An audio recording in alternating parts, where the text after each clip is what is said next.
ఒక్కటి చెప్తా గుర్తుపెట్టుకోండి, ఎంత సంపాదించినా చచ్చిపోయాక మన వెంట ఒక్క రూపాయి కూడా తీసుకెళ్ళాం.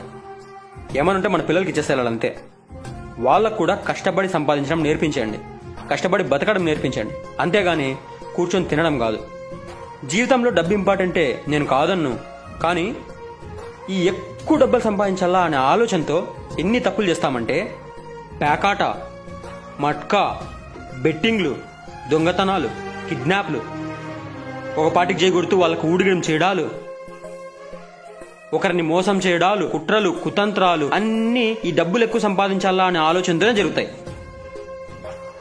అలా కాకుండా జీవితంలో ఒక మంచి పేరు తెచ్చుకోవాలా అని ఆలోచించండి. మంచి పేరు తెచ్చుకుంటే చచ్చిపోయాక మన చుట్టూ ఉన్న వాళ్ళు కొంతమంది అన్నా బతికినన్ని రోజులు వాడు నిక్కర్సగా బతికాడరా, ఒకరిని ఊడకం చేయకోకుండా, ఒకరికి మోసం చేయకోకుండా కరెక్ట్గా బతికాడరా అని మాట్లాడుకుంటారు.